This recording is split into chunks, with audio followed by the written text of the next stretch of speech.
Hey, welcome everybody. See if I can get the camera good. Not too much head. You don't want too much headroom at the top. Let me see if I can.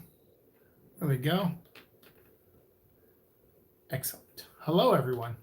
Whoever comes in, thank you for being here. Tonight we are going to go over, I'm not going to have any images pop up because I'm still figuring that kind of setup up, still figuring all that out. I think I need an extra HDMI cable for something like that. So I'll, working on it. I might need to get a laptop too to have a couple things going. So I don't know. We'll see. I'm still looking into it, still figuring it out. But for now, I figure we can at least talk about, the King in Black, the road to King in Black. That's kind of what we're talking about tonight. So we might go back briefly and talk about Donnie Cates' work leading up to this point, and then some references I might make, comparisons to his run and a couple other things that have happened in comics over the past, 15, 20 years. And then we'll dive into listing each month what King in Black books that we know are coming out starting in November. And then we have December's solicitations and January's also. What's up, Tavia? How's it going, dude? Welcome. So we have 3 months of King in Black stuff that we'll talk about briefly in the second half of the video. But for the first half here, I'll, answer questions if you have a couple Venom questions. But mainly I'll just be talking about Donnie's work and the road to King in Black. What's up? How's it going, Drake? I'm doing okay. I'm hanging in there. My voice is slowly starting to come back. I noticed lately at work I've been losing my voice over the weekends because I usually work Friday to Sunday. Or Friday to Monday, I'm sorry. So it's usually 4 days in a row. This weekend I only worked 3 days in a row. I gave my shift for Friday away so I could rest more, and I needed it big time. Still wasn't feeling good on Friday from the previous weekend. So it's just taking a lot out of me, but I'm doing it. I'm kicking butt and doing my best. Good, I'm doing good. I just finished Halo ODST and uploaded my first part of my playthrough. Nice. I got to check it out. That's my favorite Halo game. I got the ODST tattoo on my arm here. So yes, feet first into hell, as they say with the ODSTs. All right, so real quickly, let's talk about Donnie Cates' previous work at Marvel. Obviously his because he's done a couple indie things and things like that. Good afternoon, Pikachu. How's it going? He's done a couple indie things, but the main thing he's done that put him on the scene was Thanos Wins. That was like a story arc that he did that wrapped up the Thanos monthly comic that was coming out around the time of, I think leading up to Infinity War or something. And Jeff Lemire had started that book, and I didn't really like the book that much.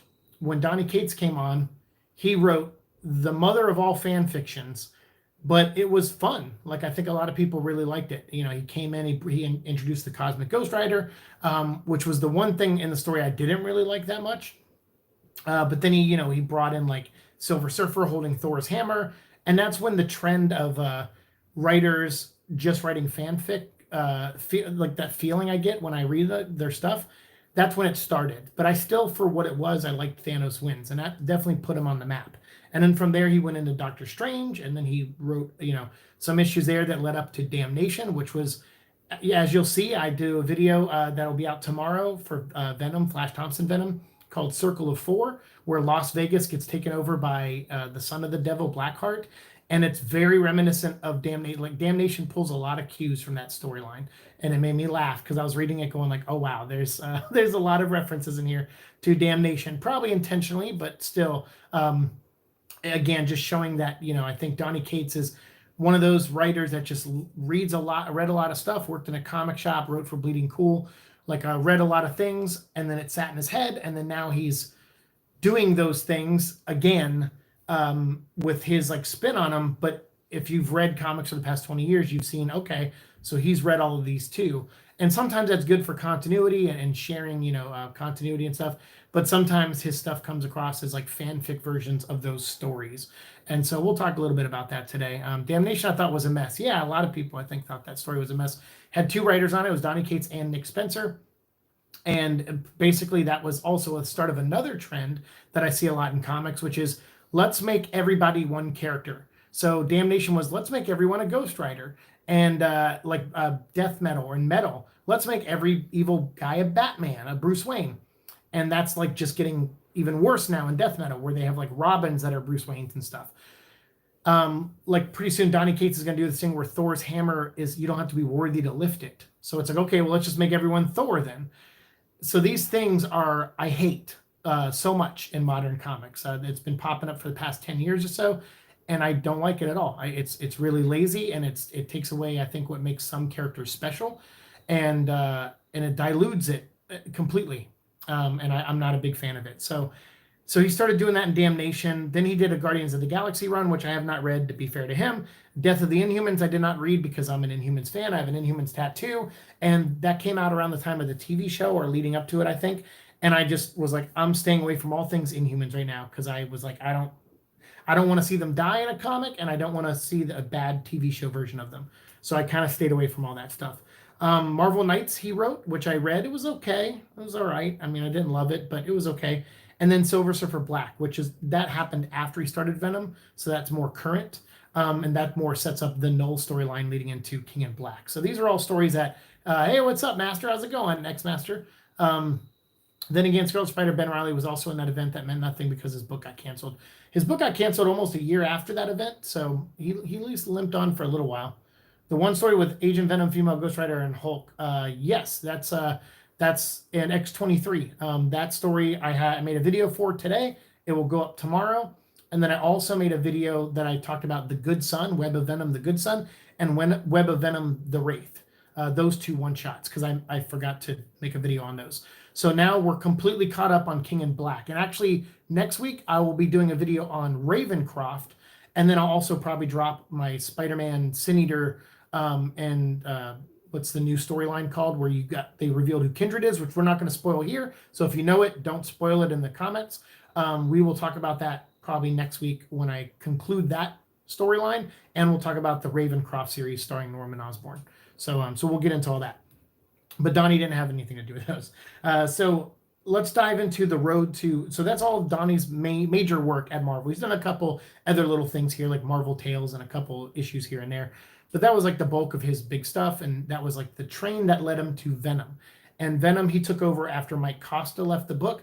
I thought Mike Costa took a while to get his footing on that book, but once he did, I kind of liked what he was doing overall. And I thought he ended very strongly with the two-part Nativity storyline and Venom First Host, where he brought in kind of a backstory for the symbiote and how it ended up on Battleworld by being attached to a Kree soldier.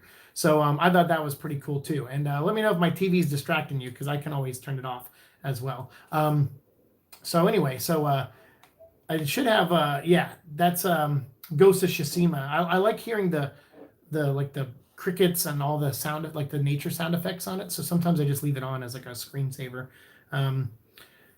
So Donny Cates took over Venom. Thank you guys for the 3 thumbs up, by the way. Lazy bargain sale, nothing more. Yeah, pretty much. Speaking of Amazing Spider-Man, that reminds me, did you read the review of Kindred, who I won't spoil? I was so happy. Yes, I did, and we'll talk about that in an upcoming video.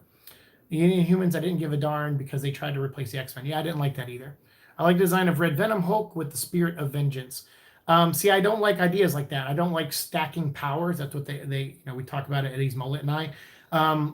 Donny Cates did that with what was it, Silver Surfer in Thanos Wins. Silver Surfer picks up Thor's hammer. He also has Punisher, who's already a badass, become a Ghost Rider, which apparently makes him 2 times a badass. Then he became a Herald of Galactus, which makes him 3 times a badass. And then he served Thanos, so he's like a child of Thanos, which makes him quadruple badass. That's just power fantasy, and I don't really like stories like that typically, to be honest with you. So I don't really like those ideas. We set an over-underline on how many editing blunders will have this super mega awesome, amazing, edgy event. We haven't, but we will at the end of this. So at the end, keep that in mind. At the end of this video, I'll try to wrap this up in an hour at 9 o'clock, and we will guess how many continuity errors you think there are going to be. And we'll talk a little bit about a video Donny Cates made where he says he saw some mistakes they made on Absolute Carnage, although he doesn't get into specifics, and he sees where they could do better this time. So we'll see if he means continuity things. Because when he said that, I'm like, Devin Lewis, who's the editor on the book, was on the chat with him in the video. And I was like, is that like, hey, Devin, we got to notice these continuity errors comment? Or was that just him just saying like, oh, we could have made something more badass, that's what I assume he means. What's up, Christian Cottle? How's it going? Good luck. I mean, good. Congrats on finishing your story, man. I'm glad you did. Let's make everyone Thor, Spider-Man, Ghost Rider. That's pretty much what every writer does in comics now, and it's boring. It's boring the living shit out of me. DC's about to do that for 2 whole months with DC Future State, and I can't wait to not read that book. Because it had past Thanos beat his future story. I mean, also boring. I didn't like that part either. It was like, oh, past Thanos beats future Thanos, and then unwrites the whole story. So then it's literally becomes a what if story. So you're like, whatever. Errors like beating Grendel with one swipe of a sword. Yeah. No, editing like continuity errors. I'm doing okay, but yeah, how are you? However, Cosmic Ghost Rider going to the main universe felt kind of Marvel once again lazy. I mean, yeah, for sure. So like Spider-Verse, yeah, they did Spider-Verse, they did Venomverse, they repeat stuff and all that. So anyway, we talked about Donnie's previous work briefly. Now let's talk about his Venom run so far. He started off with Venom Rex, right? And that to me was pretty good. It was an okay start. He introduced Null. The reason I guess originally Donny Cates planned to write The Abyss first, which tells about Eddie's past and that he still has a son and that he ran over a kid when he was a teenager, and he was responsible for that. I guess that was supposed to be the first story, but then Donny Cates took advice from Jason Aaron and decided to make the Grendel story with Rex and the intro to Null to make that first. I guess that was Jason Aaron's idea. Like, hey, move that story up first and then tell your Abyss story.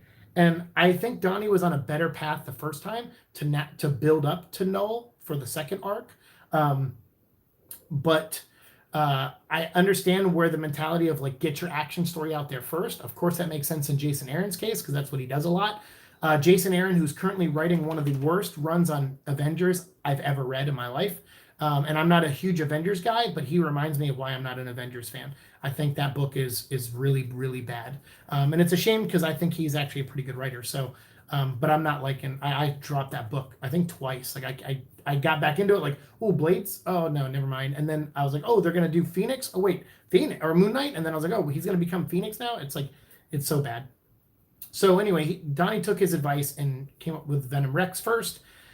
And when I reread Venom Rex and I look through it and they set up Null and Grendel and all that stuff, it reminds me a lot of Green Lantern Rebirth and kind of how Jeff brought Hal back as Green Lantern and then set up essentially what will become Blackest Night like later on.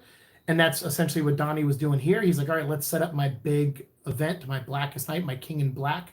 Let's start setting that up and lay the breadcrumbs here. And, Necron in Blackest Night had Black Hand, who was like his right-hand man, his messenger, whatever.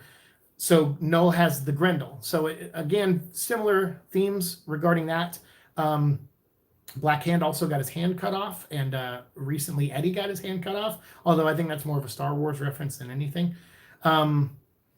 But like I said, I felt like even that early on, I was like, oh, this kind of has Green Lantern vibes. Not directly, but it just seemed, I was like, oh, this is like a rebuilding of the character. Okay, fine. It's like Venom Rebirth, but it's called Venom Rex, which Donnie also has an independent book he wrote called something Rex. It's like, that was one of his first indie books. So clearly he likes the name, and he introduced a new character named Rex Strickland, who we haven't really seen much on since then. So, but maybe we'll see at some point coming up soon. I got an idea for fanfic, the Sinister Six versus Universal Monsters. Oh yeah, you can do that in Marvel. Marvel has a bunch of great monster characters that you could do that with. So, which I need a break from Spider-Verse and Spider-Geddon. Yeah, we all do. I like learning about Eddie's past more, but I can't disagree with the results that the other produced. I mean, yeah, I feel that way too. I love Jason Aaron's Thor run and Valkyrie. Yeah, I mean, like I said, he's a good writer, but I just don't like his Avengers stuff. To be fair, Venom before Donny Cates was just all over the place. Like, remember Lee Price? I mean, I'm not going to be fair. That's your opinion, but I'm not going to say that's fair.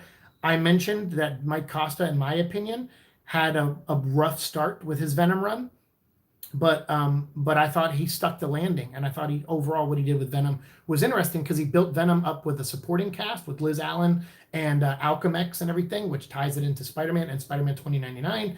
And then I also like the stuff they were building up with Eddie himself and and building a rogues gallery for Eddie. I was digging that too. So yeah, I mean, I didn't find that run all over the place. I thought it had a rocky start, but a strong finish, in my opinion. So that's a your to be fair comment, but not a to be fair for me. I enjoyed the beginning of Slott and Spencer's runs. Yeah, I did too. I mean, I still like Spencer's Spider-Man. It's okay. I don't like the Kindred stuff, but I still like everything else. So then, after Venom Rex, Donnie went on to do Oversight, which was a two-part story where he brought back the Maker. Unfortunately, Venom Inc. did nothing with Eddie Brock either. I mean, again, that's your opinion. Um, Oversight was a two-part story that had the Maker introduced. So Donnie's definitely setting up his next big Marvel event thing, which is bringing back the Ultimate Universe. But I like that he brought the Maker in here, and I like that the Maker's a recurring side character for Eddie Brock. Again, it seems like Donnie's trying to do the building of a supporting cast for Eddie, and I think Eddie needs that desperately. So I like that he's at least doing it a little bit. And I like, I like Dylan overall. I don't like that he's super powered, omnipotent Mary Sue being. I don't like that. Or, he's like a MacGuffin in a lot of ways. I'm not really a fan of that because Green Lantern also had that. Whenever the Green Lanterns got in trouble, Mogo would always show up and wipe out the villains. And so Mogo would always save the day, and that's how Dylan is. It's like whenever Eddie can't do it himself, Dylan saves him, and it's like, so he's kind of a lazy MacGuffin. But the character stuff between Eddie and Dylan, I think, is really good.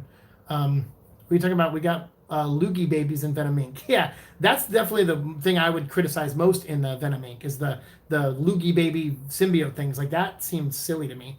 But the Eddie working with Flash and Spidey, I thought was cool. And we also got anti-Flash Thompson, anti-Venom Flash Thompson, which I thought was awesome. Venom took a nosedive after Flash got kicked. I want him back even as AV.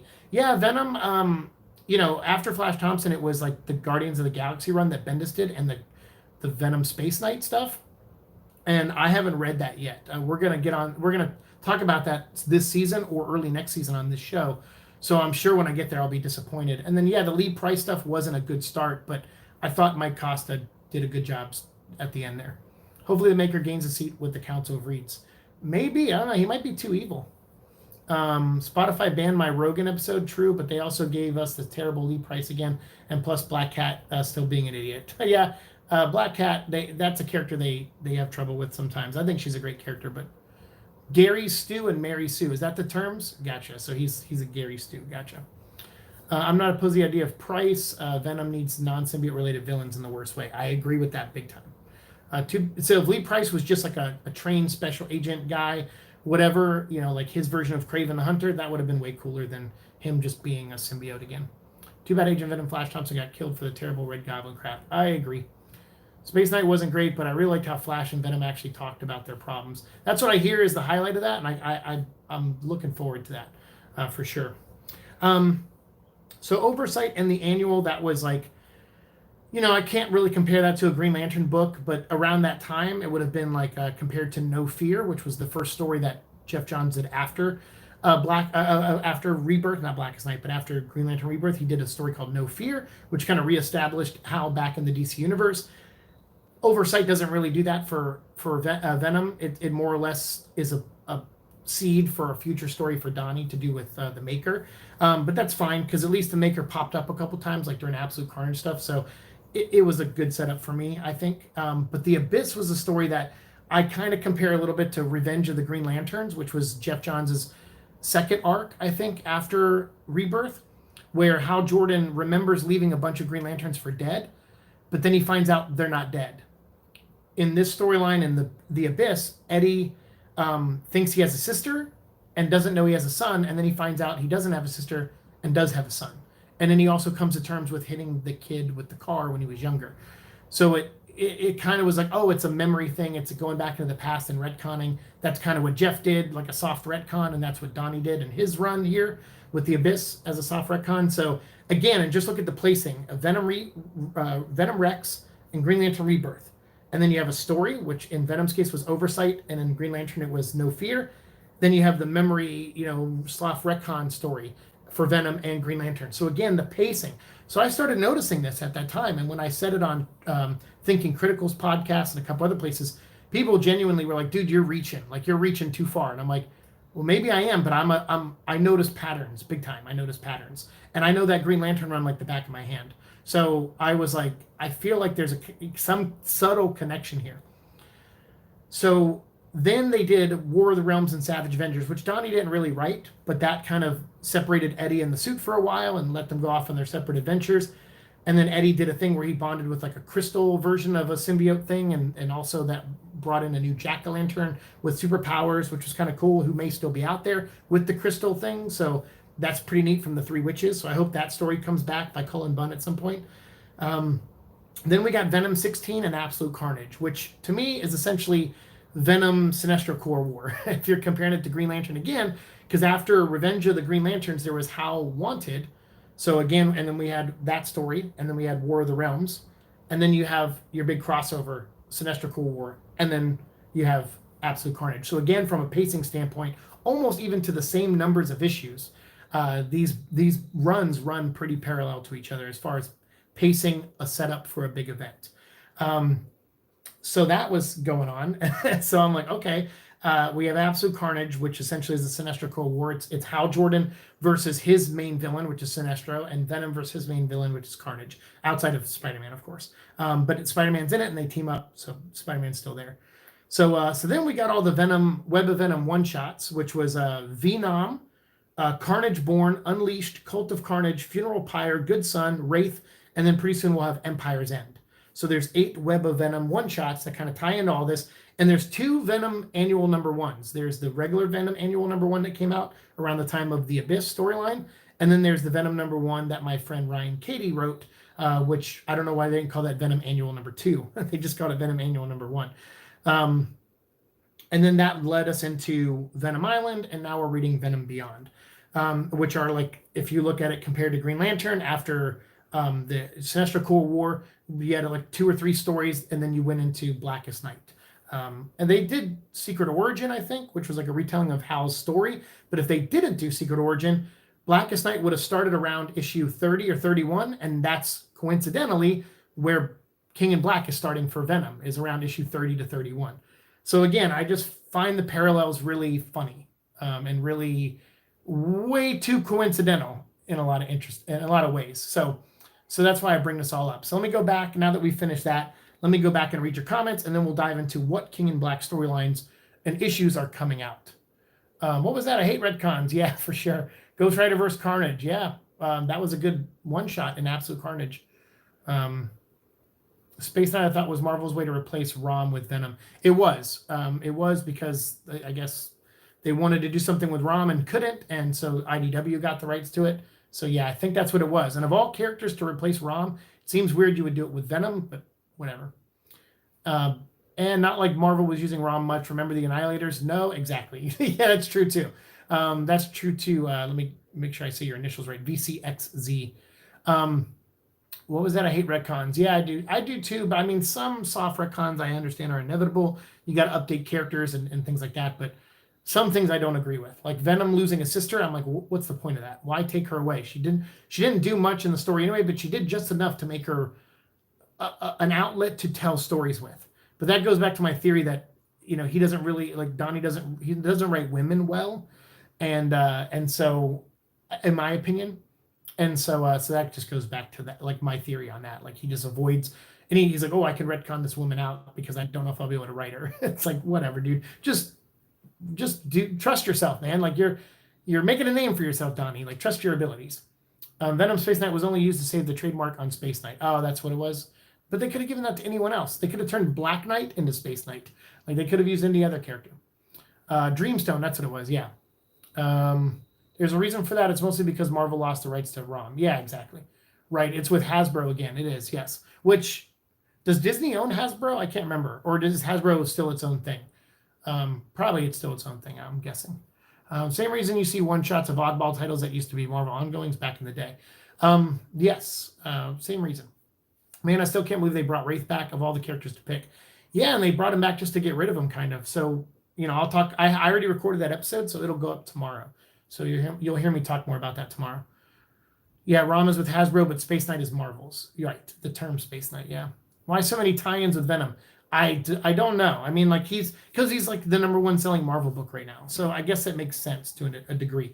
But we're going to talk about just how many King in Black, I keep calling it Blackest Night, we're going to talk about, and you're going to see even more Green Lantern coincidences very soon here, which I think is, you guys are going to laugh a lot at these.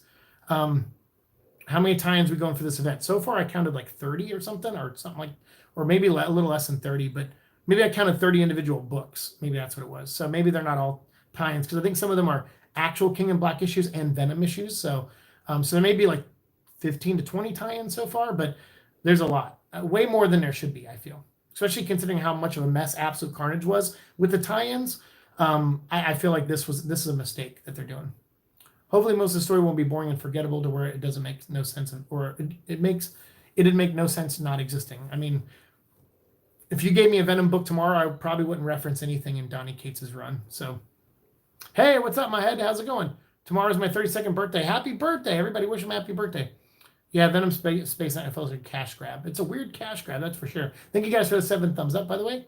Donnie needs to research good females. Needs to do research for good. Donnie needs to research good female characters. Yeah. No one was grabbing Space Knight. It tanked. Yeah, I didn't read that book, and I'm a Venom fan, but I missed a lot of Venom stuff for a while because I don't know. After Remender left the book, I kind of was like, this is a good jumping off point, and then I never read the Cullen Bunn stuff, and then I never read Space Knight or Guardians of the Galaxy or the run where Venom was part of the Thunderbolts. I didn't read. I think I might have read the first arc, but I don't think I stayed on that book. Retconning is fine if and only if the new continuity is better than the old. I mean, that's a term of opinion, so you can't say, well, I'm setting out to make something better than the old, like, because that's an opinion thing. But I feel like retcons are only necessary when if you add more than you take, that's probably the balance for me. If you add more stuff than you're taking away, then I would say, okay, maybe it's worth retconning something. And I'm sure in Donnie's head, that's what he thinks he's doing. He thinks he's adding so much to the Venom lore that he can take away things from Eddie's life and the symbiote's existence in some way, but I disagree. King of Blackest Night, the new event from Amalgam. There you go. That's why Donnie's doing this. It's funny, Donny Cates has a new comic book coming out called Crossover, and on it there's a kid opening a book, and there's like rainbow energy coming out of the book and blowing off his face, and you see a skull underneath it, and the rays of color are going past his head. I have a book that has a very similar cover, and I only made a few comic books in my time writing comic books, but I did a book called Elan Vital, and on the cover you can see in the background there's someone looking down, and there's colors coming up and going past their head. So it's very similar. So it made me laugh. Someone was like, is Donnie trolling you? I'm like, no, it's just another coincidence.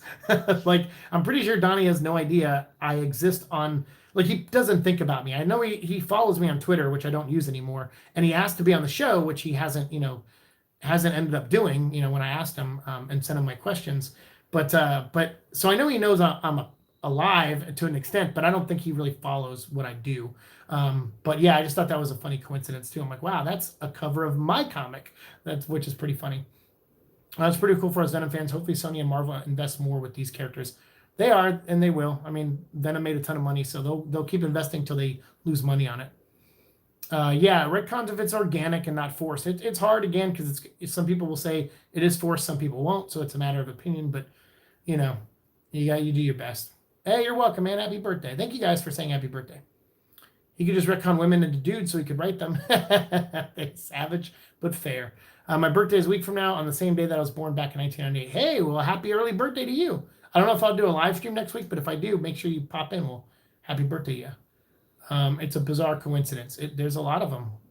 Statistics, given enough random events, something strange will happen. For sure. Should reach out to Donnie and discuss ideas with the symbiote characters. Nah. I'd rather... here's the thing is, I don't have a ton of ideas. Like, that's where I give Donnie a lot of credit. Like, he actually has ideas. Like I'm not an idea guy. I could write a small personal story with Venom. I could probably even do 12 issues of the Venom stuff. But as much as I love Venom, I don't know if I could write Venom for 4 years or 5 years. So I give writers credit who think they can do that. And Donnie must be doing something right because the book's selling insanely well. So I can't, just because I'm not liking it, doesn't mean I don't respect what he's doing with the character, and that he made Venom an A-list character right now at Marvel, kind of piggybacking a little bit off the movie, even though he started the run first before the movie came out. But we already got trailers and all these other things for the movies. The movie was already in the works when Donnie, released his Venom book. So I feel like he was kind of right. He got lucky. Like, I feel like if Mike Costa's Venom book was coming out at the time the movie came out, it would have probably sold better too. But Donnie had a big name for himself after the stuff I listed earlier, so he earned it, and he's bringing that character up to A-level status. So for me, I'm glad he's doing that, and I'm glad it's bringing in new Venom fans. It gives me a ton of content to make, and just because I don't like the stuff, it does, and I'm a harsh critic on the guy. It's nothing's personal, and I'm curious to see what he's going to do next. In fact, we're going to talk about that right now. We went through his run so far. We're going to talk about King in Black. So King in Black is this big event, obviously, that Donnie's been building to, and it's going to start in November. It's supposed to start this month with a book called Empire's End, Web of Venom, Empire's End. And it was written by the guy who wrote the Scream series that recently got canceled. Scream will be coming back, and we'll talk about that here in a minute. But he's coming in, Chapman. He's going to write this one shot. It was supposed to be out by now. It got delayed like a couple weeks. So it'll probably be out like next week or the week after. And it's called Empire's End. And it's going to wrap up the Empire storyline that happened recently, which I did not read. And it's going to have Null flying through space, crushing all the survivors of that, I guess, on his way to Earth. So I'm like, yeah, it's kind of neat. Could be a neat story. Maybe we'll learn more about Null. Maybe I'll actually care about that character now that he's going to be the focus of this story. Or maybe I won't. Because as much as I like Blackest Night, Necron was a nothing villain really in that storyline. And his motivation and his goal was really silly. And I feel like we're going to find out the same thing about Null. So I'm not really looking forward to that. Venom was Marvel's top-selling book last month. Never thought it was possible. Yeah, I mean, but are we going off just Diamond's numbers? Because technically DC doesn't go through Diamond anymore. So now when numbers are reported, anything Marvel does is going to be number one every time. They're going to be the top 10 books, most likely in most cases, outside of Spawn, which is now creeping into the top 10. Yeah, because Spawn's awesome. So yeah, who knows? Who knows if those numbers are, if Death Metal outsold it or not. But it is Marvel's number one book, that's for sure, as you said. I can't write Amazing Spider-Man for 4 years either. However, I would do one thing, and that's bring back Peter and Mary Jane back as a married couple. I'm hoping that's what Spencer's building to. And if that's the case, then that'd be great. Yeah, Spider-Girl, that's a good one. Empire, no one read that one. Yeah, no, I don't think anyone did read it. Venom being the next MCU Iron Man. Yeah, pretty much. Well, he's definitely the Sonyverse Iron Man. That's for sure. He's kicking off a Sony universe. So Donny Cates is now building apparently issue 200 of Venom, which I laugh at because technically we would be getting Venom issue 200 in like a month. So if you remember Venom number 150, which I thought was a bullshit number to give that book, because Venom he's only had like 2 ongoing series, the Agent Venom ongoing series, which was like 40 something issues, and the Daniel Way Venom series, which was 18 issues. But outside of that, Venom has only been in miniseries. It's like Venom Lethal Protector, Venom Funeral Pyre, Venom the Madness, all those, the Mace, all that stuff, the Hunger. So apparently in Venom 150, they counted all those miniseries. They said all of those miniseries count, and that's why they're on Venom 150. So it was a bullshit number, in my opinion, to give it 150. Then Mike Costa finishes his run on issue 165, right? But then he releases First Host, which, since they counted the previous miniseries for, all the way up to issue 150, they decided to not count Venom First Host, even though it's a title with Venom in it, like the other miniseries were. So Venom First Host was 5 issues. That would put Mike Costa's run ending at issue 170, which would make Venom's Donny Cates run issue 200 would be, if you don't count the 2 annuals, which you technically should, because there are issues that call, you can't say Venomized as part of it, because that was literally called Venomized, not Venom. And Web of Venom is also a different title for the one-shots. But Venom annuals, those would count. So technically issue 28 should be Venom 200. Or if you don't count the annuals, Venom 30 should be 200. But apparently they're going to make issue 35 or something around that number 200, which doesn't make any sense because you would have to count Venom First Host. So already Marvel is, I hate when they do the renumberings. It's so stupid. And why jump? Like, I don't like that. Like, they did it recently with Spider-Man. They're like, issue 49 is issue 850, and then now we have issue 8, and now we have issue 50 coming out. It's like, so you went back to the original numbering and then went back to the current numbering. It's so dumb. I hate when Marvel does this. Yeah, the Marvel numbering is an absolute mess. So King in Black is going to start off in November. We have Symbiote Spider-Man, another miniseries by Peter David and Greg Land. I really like the two that they've done before, Alien Reality, which we haven't reviewed on the show yet, but I will once I find a copy of the final issue. I'll probably just buy the digital one, so I'll probably just read it soon. But I loved the first one that he did with the symbiote, and I love them filling in the gap because Peter David was one of the writers on Spider-Man back in the 80s when he had the black costume. So this is him going back and adding to that lore and that story, and I love that. So he's going to go back and tell a story with King the Conqueror, Uatu the Watcher, Rocket Raccoon, and Black Knight. And these are all going to be in a Spider-Man story called Symbiote Spider-Man, and it's going to take place in the past, but it's going to lay breadcrumbs to set up King and Black Null stuff. So that's pretty neat that they're going to go back and do that. I think that's kind of fun. And Peter David's a great writer, so I'm excited to see that. There's also Venom number 30, which comes out in November, which is going to be a tie-in. It's going to be the finale to Venom Beyond, and it's going to set up what they're going to do with King and Black a little bit. So we have that, and that's them battling against Codex, who we learned who that was recently. And then there's also going to be in November a bunch of one-shots, True Believer one-shots that are $1, that are King and Black related. Gamma's Flight's Doc Samson, number 1. Black Knight, number 1. Black Panther, number 1. Valkyrie, which is so Gamma Flight Doc Samson is a reprint of Hulk number 141 from 1968. Black Knight is a reprint of Avengers 48. I think these are the first appearances of those characters or major issues starring them, obviously. Black Panther is Fantastic Four 52. That's his first appearance, so they're reprinting that for $1. Avengers 83, which is the first Valkyrie. Beta Ray Bill 337, which is the first Beta Ray Bill, I believe, who's one of my favorite characters. If he shows up in this King and Black event, I'll probably buy the book he's in also. Thunderbolts number 1 from Incredible Hulk 449, which is when they first appeared. Monster World number 1 from the Venom Super Special. And Iron Man Doctor Doom, which is a reprint of Iron Man from 1968, issue 149, which I believe had Doctor Doom in it. The first appearance of Black Cat from Amazing Spider-Man 194, and first appearance of Franklin Richards from Fantastic Four 245. So all these are just $1 issues that are focused on certain characters in their first appearance, just so you know who they are, because apparently they're going to play parts in this big event coming up with King and Black. Thank you for the 11 thumbs up, by the way. Black Knight is a symbiote Spider-Man. Sweet. Black Knight's a fave. I hear a lot of great things about that character. I don't know much about him. I didn't grow up an Avengers fan. I've read a few stories with him in it for sure, but I never attached onto him. But I've heard a lot of people be very excited about him having an appearance in this, and he's apparently the one thing a lot of people are excited for the Eternals movie, which I have no interest in, but everyone was telling me, dude, you gotta, if they do Black Knight, great, you gotta go see it. I'm like, okay, we'll see. We'll see what the trailers look like. Yeah, the Point One stuff. Yeah, all that Point stuff with Spider-Man that they're doing is crazy. Yeah, I know there's new issues coming out today, including Venom, I think 28 or something, or 29 is coming out today as well. So yeah, there's a lot of comics for sure. Venomized Black Knight, we'll see. We'll definitely see. But that's just the setup stuff coming up in November, along with Empire's End, which got pushed back, so that'll pop up in November at some point. So we just got those 2 issues that will be a part of it. King and Black number 1, though, comes out in December, apparently. So, but we're going to get King and Black number 1 and number 2.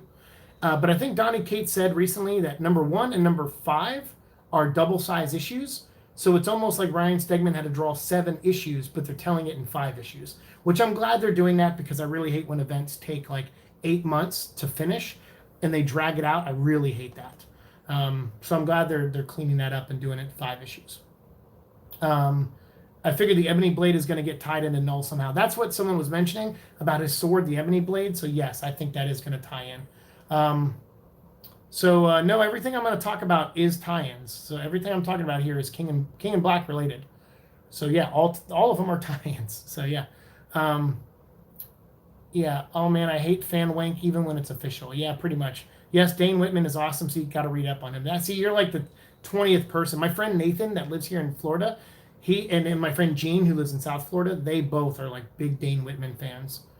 Why can't Venom become Space Knight once more already? At least to honor the vast majority of symbiotes that are dragons controlled by Null. I'm sure you'll see something. I mean, you just saw Agent Venom again with a new identity, which I don't want to spoil here, but we'll talk about that in a video coming up. But a Venom character from the past is alive in another dimension, and that person is now Agent Venom, which is pretty neat. So we might get Agent Venom again in a new form, which would be really cool. I'm not a fan of events getting delayed. I'm not either, so I hope this book comes out on time, and it is not late ever. Yeah, there's always a reset button, so they'll retcon everything again at some point. So we have King in Black #1 in December. After a campaign across the galaxy, Null's death march arrives to Earth, and worse yet, he hasn't come alone. With an army of hundreds of thousands of symbiote dragons at his command, the King in Black is a force unlike any other Earth's heroes have ever faced. So apparently, Grendel's mother is somehow tied to Null now. Like, they've kind of retconned that softly, which is fine by me.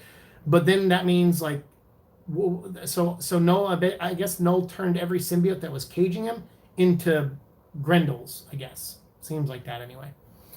So we'll see where that goes from there. But Eddie Brock, aka Venom, has seen firsthand the chaos that even Null symbiotic monsters can wreak. Will he survive an encounter with the God of Abyss himself? From Donny Cates, Ryan Stegman, J.P. Meyer, Frank Martin, and VC's Clayton Coles comes the definitive chapter in the 2-year-long Venom saga that changed everything you thought you knew about symbiotes. So we'll see what that means and all that stuff in Venom King in Black #1 and 2, both in December. We also have Venom 31, which is a tie-in issue.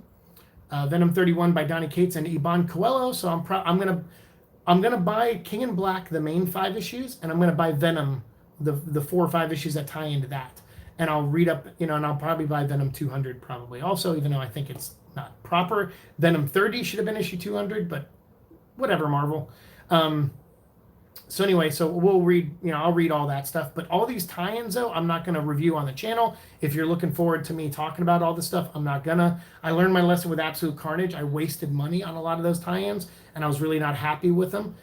Or the continuity between them. I thought that was really lazy. And if they're not going to put in the work, I'm not going to, give them my hard-earned money. And so I will buy all these tie-ins when they're available for $1 each on Comixology, like 5 or 6 months after the event is over. So I'll review them then at that time, but but I'm not going to do them before then. So King in Black Namor, I'm not going to read this book. I don't care. I like Namor. He's a cool character, but I don't care about him dealing with anything Null related. I don't really care. Spider-Woman #7. She's going to have a tie-in, Jessica Drew. I like the character, but I haven't been reading the new book, so I'll probably skip this until it's out in trade and read it that way. Immortal Hulk #1 is a King in Black tie-in. I'll probably skip that as well. I don't really...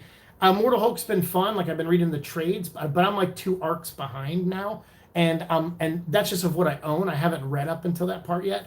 So I just read past the Absolute Carnage tie-in, and that's pretty much where I'm at with Immortal Hulk. So until I catch up, I'm probably not going to read this one. This one's funny. So I talked earlier about there being Green Lantern references. Like, we compared Donny Cates' run and paralleled it to Green Lantern. This one's another one. Now, Donny Cates didn't write this book. Cantwell did. And Cantwell's the guy who's currently writing the Doctor Doom book, which I've been enjoying. But there's a one-shot coming out, I think this is interesting, called Iron Man Doctor Doom. And the solicit says, Iron Man has risked everything to save Eddie Brock. So apparently Iron Man does something to try to save Eddie in the first issue of King in Black. And now that has left Tony with nothing but guilt, apparently. So as a longtime frenemy, Dr. Doom shows up with both counseling words and ulterior motives. They'll be forced to battle an all-too-familiar specter of the holiday season, albeit one now twisted and controlled by the recent invasion of Earth by the symbiote homeworld. So apparently there's going to be like a Santa Claus with symbiote reindeer that Iron Man, who's now weakened after being betrayed or something. He's tried to save Eddie and he's regretting it. And he's with Dr. Doom. So it's Iron Man and Dr. Doom versus a symbiote Santa or something. This made me laugh because if you guys read Green Lantern during Jeff Johns' run, you'd know that leading up to Blackest Night, there was a one-shot starring Larfleeze that had him go look for Santa Claus. So Larfleeze, the Orange Lantern, went to see if he could find Santa and get a bunch of presents from Santa. So even Blackest Night had like not a direct tie into it, but a side story where Larfleeze went off in a one-shot special to go find Santa. You have Iron Man and Dr. Doom meeting Santa in King in Black. So again, just of all the stories you could tell, they're going to tell a Santa story. So just paralleling, I'm sure it wasn't intentional, but I just thought it was funny. I just thought it was very funny. I doubt Donnie elaborated on that. Probably not. He said the entire planet was symbiotes, even though it was already established. It wasn't in 2 different series. Yeah, I mean, yeah, I agree. Well, even in the Wraith one-shot, Wraith is walking on the surface of the planet, and it's dirt. So I guess the symbiotes are underneath it, and they've cocooned themselves in a shell that makes it look like a planet or something, even though it has an atmosphere, which means it is a planet or whatever. Speaking of events, that reminds me of any opinion on Last Remains, because as much as I am excited for that story, I'm a fan of tie-ins for Spider-Man family like Silk and Impossible. Yeah, I gotcha. I mean, we're not really talking Spider-Man today, but yeah, I gotcha. Venomized Santa. Well, Santa is officially classified as a mutant already. That's true too. Miles and Spider-Gwen. I feel like Spider-Gwen. Oh, you're still talking about Spider-Man. Sorry, Tavia. I'm gonna skip some of the Spider-Man stuff because I gotta wrap this up in 15 minutes. They probably. Oh, hey, what's up, Bruno? How's it going? They probably only collected the symbiotes closest to the surface, as the whole planet is a cluster. Probably. Immediately thought of that when Santa delivered Cole to Darkseid. there you go. So anyway, they're also launching a new Black Cat series. I think her book ended recently, got canceled. It's coming back with a new #1, same creative team, I think, on it. And issue #1 ties into King in Black right off the bat. Not really a fan of when books do that. I think there was I can't remember what other series, Punisher or Deadpool, one of those had a run where they started off, I think it was Deadpool, it started off in Secret Invasion. I'm just like, come on, man, don't start the book. Just make a Deadpool miniseries called Secret Invasion and then start a main Deadpool book. I don't know. So I'm not a big fan of that. But I guess that was originally Black Cat issue 14 or 15. And they were just like, yeah, just put a new #1 on it and you get it out there. So those are our December solicits. On top of all that, though, let me go over to my other folder here. Sorry, my computer's running a little slow tonight. But they're also doing a month where they're doing nullified. So remember, we've done carnageized covers and venomized covers in, for different characters in Marvel and stuff like that. Well, there's also going to be a nullified variant month, where they just all sit around. They all sit around. They like a bunch of books will have covers that have characters that have been nullified. So I guess that's what he's going to do when he invades Earth. He's going to nullify characters and give them twisted version of symbiotes so he can control them. Control those heroes maybe. So I guess we'll learn about that. So there are some nullified covers that are coming out. And I think the first one is there's like a Thor cover that has a nullified issue. And like I said, yeah, we go. Conan is going to have a nullified cover. Captain Marvel, Captain America, Black Widow, Fantastic Four, and Black Cat are just some of the comics coming out that are going to have nullified covers.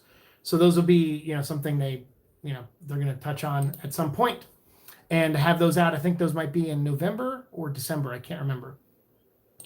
Then Marvel this week released their January solicits, which we'll get to here in a second, because like I said, my computer's running slow. So let me catch up on some comments. Yeah, Norman. Yeah, you should. I mean, we'll see. We'll see what happens with Norman. I think they got big plans for Norman and Kingpin coming up soon. Basically, Marvel has to print Captain Marvel book, or they lose the name to DC. That makes sense, I guess. Why does it sound like Venomized all over again? Because it is. Because we talk about it on the show all the time. I literally have gone through almost 30 years of Venom comics on this channel. Almost. We've done like 22 of the 30 years that Venom's been around. We've already covered on the show. And the thing about that is that we've run into a lot of repetition. There's Planet of Symbiotes over and over again. They do Planet of Symbiotes, they do Venomized, they do Venomverse.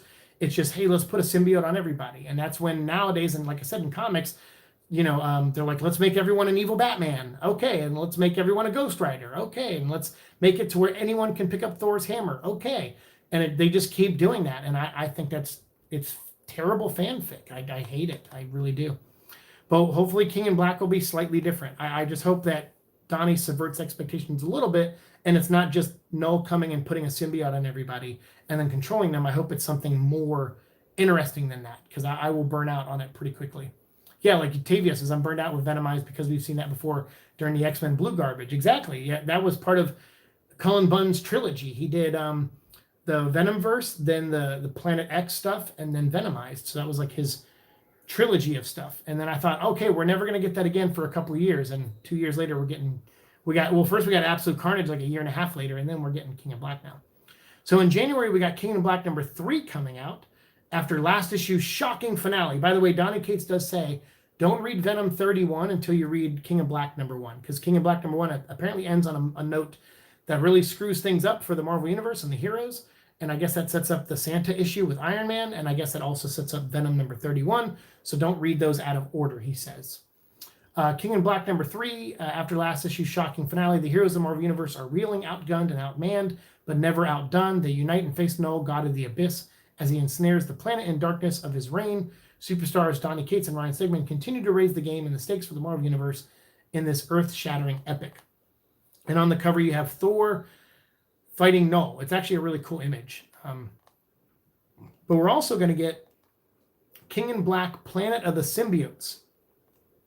This is a 3-issue miniseries, which is bringing back a bunch of series that got canceled, which is also funny because in Blackest Night, during 1 month during Blackest Night, near the end of Blackest Night, actually, right around the time, so like Blackest Night was 8 issues, I think, long, and this is 5 issues. So around issue 6, they did this thing where they resurrected all these titles that got canceled. So they brought back The Question and Catwoman, and they brought back these books that were canceled. They brought them back for 1 more issue. So they added another number to the end of the run, and they brought them back as 1 more issue. So King in Black, Planet of Symbiotes is basically that. It's a 3-issue miniseries. Each issue has 2 short stories in it of resurrected, canceled books, or at least the first issue does. I don't know if the whole thing will. But again, I just thought that was probably not an intentional reference to Blackest Night, but just another happy coincidence. There's so many of them every time Donnie does them. So King in Black is resurrecting the Scream book for a story here with Clay McLeod Chapman, who wrote the main Scream book and is writing Empire's End. And then Frank Thierry, who's revisiting the Ravencroft book that got ended, which I think was supposed to be an ongoing, and then it got cut down to a mini or something, or maybe it was always meant to be a mini, but it ended, and now it's being resurrected for 1 more story. So again, it just feels very much like that. We also have Return of the Valkyries, which is a new series, a 4-issue miniseries for King in Black by Jason Aaron and Torrin Grönbeck as the artist. And they're going to release 2 issues in the month of January and 2 issues in the month of February, so that it's all wrapped up before the end of King in Black. Don't care about that. This miniseries I'm straight up going to buy. King in Black, Gwenom versus Carnage. So I like the Spider-Gwen character. I don't like her Ghost Spider name. Although Spider-Gwen, I know it's silly to call her that because that's giving her her secret identity. So Ghost Spider, okay, you got to give her a name. I guess Spider-Woman was just, they already have too many of them.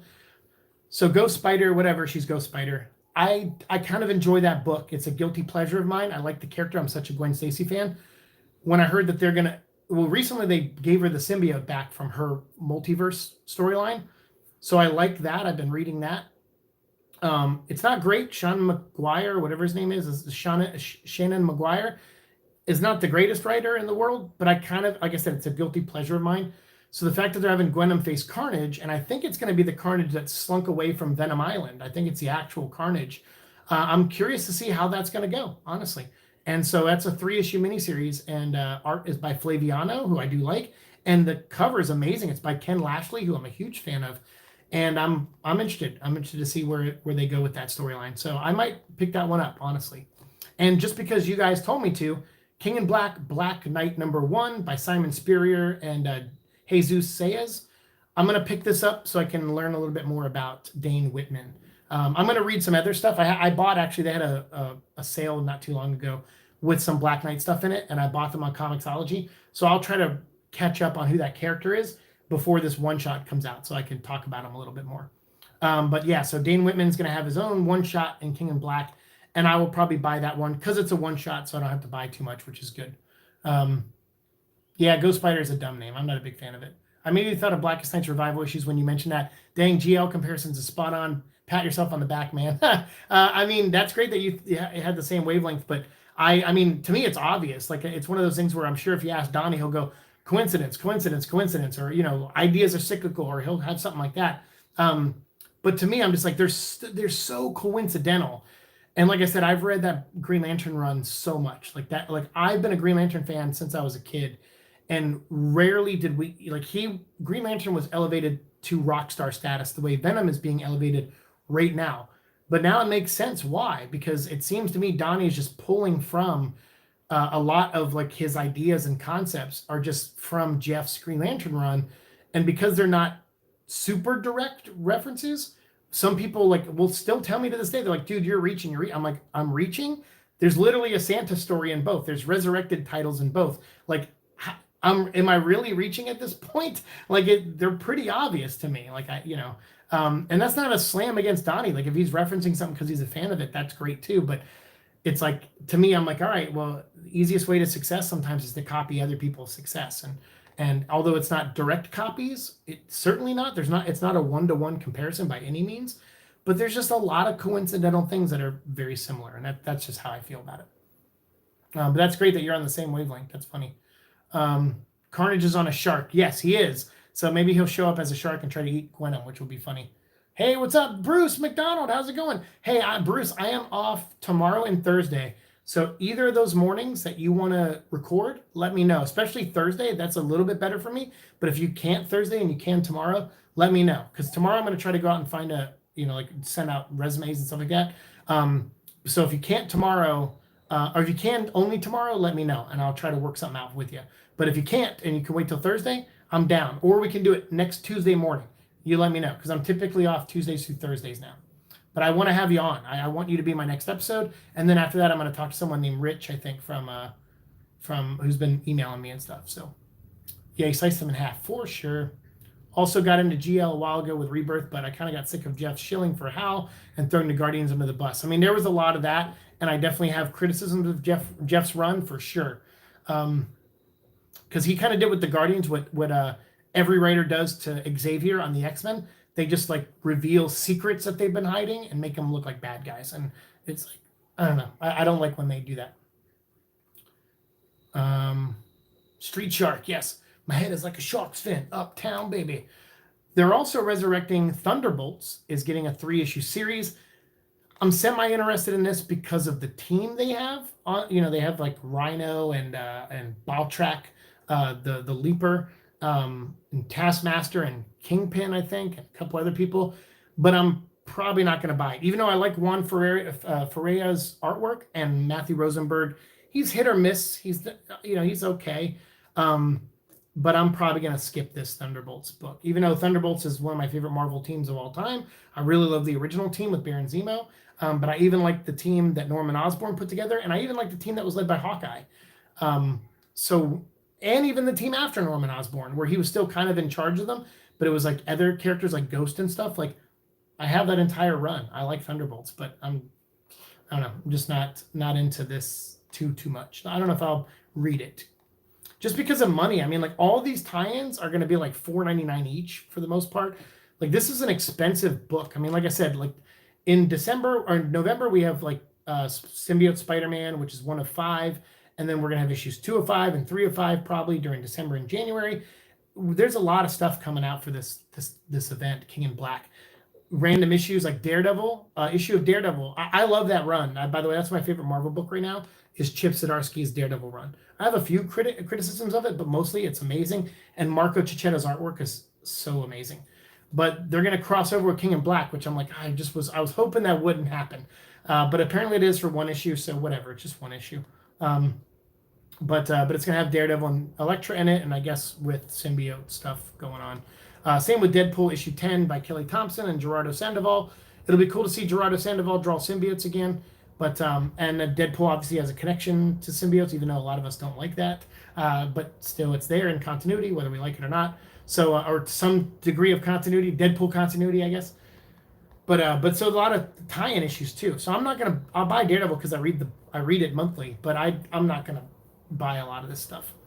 And I think you would be spending by the end of January. I think you'll probably have already spent over like just from, because there's only like 2 or 3 issues of King in Black in November. So if you scrunch those into December and you count just those 3 books, December and January, you're probably spending like $70, maybe more on.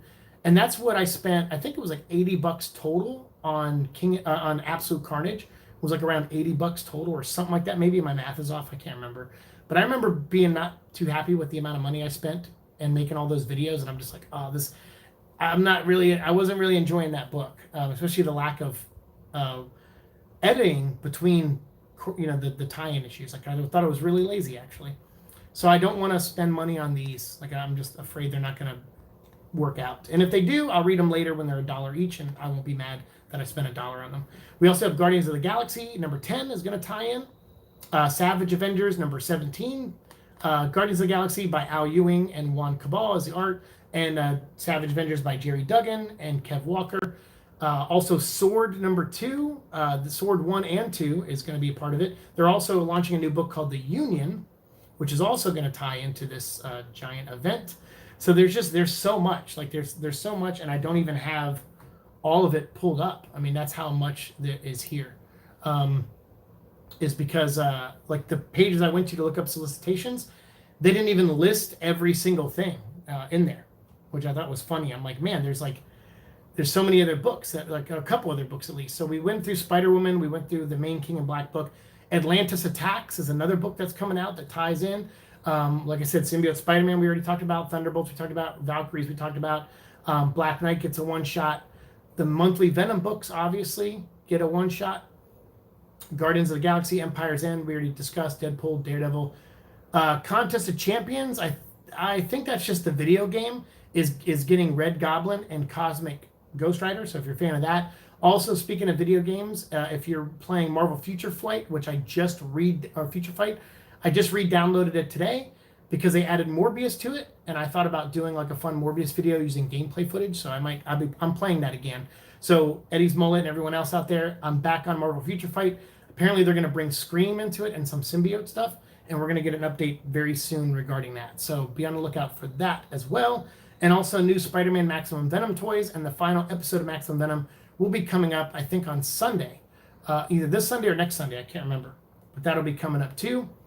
Also, if you noticed, recently in Marvel Comics, they've been doing these really nice spreads of a tribute to Chadwick Boseman and his passing, which I think is really nice, and it's a really nice farewell to him. I thought it was a nice homage, or not homage, but like nice tribute to him. So then also Venom is gonna once again in Venom like 31 or 32, he's gonna have his space gun from Venom the End, which he used recently in Venom Beyond. So it looks like he's gonna get that back too, which makes no sense because if you read Venom the End, you'll know how he gets that power, and it happens way later in the future. So the fact that he gets it from going to the Venom Beyond universe just makes no sense at all. So thank you guys for the 12 thumbs up. Yeah, I don't care about Contest of Champions either, but Marvel Future Fight though could be cool. Don't know much about Valkyrie, but only connection I can think of with Venom is that she was dating Flash in Secret Avengers, which would be really neat if they have that interaction between the two. If they have Valkyrie talking to Eddie and being like, Flash, is that you? And then he's like, no, and that'd be nice. That'd actually be a really good moment in Return of the Valkyries, because I think Sentry's in Return of the Valkyries also, which I hate that character so much. They call him Marvel Superman, but I hate Sentry so much. When he died at the end of Siege, I was so happy. I was like, yes, no more Sentry stories. And then everyone wants to bring him back for some reason. I hate that character. So anyway, I guess he's going to be in Return of the Valkyries, because you can't write a series about a woman without a man in it, right? No, I'm kidding. Just trying to start controversy. But that would be cool if Valkyrie has a moment where she goes to Earth after all this is over, and she says goodbye to Flash at his tombstone. Actually, that'd be kind of neat. I don't know if that's happened already. Maybe that happened already. You guys can tell me. Next week, the symbiote update drops for okay, so next week. So I'll probably have a video on that next week. I'll record something. Because anytime I play a game on my phone, I can record what's happening on the screen and the sound effects. So I'll probably release a video next week if that happens, if that drops. Yeah, Sentry does suck. Yeah, I thought he was gone too, but apparently he's in the Valkyrie story. Wouldn't be surprised to see Sentry fight Null and King of Black. I hope Null kills him. Like, just kill him again. Bring him back and kill him again. I don't care.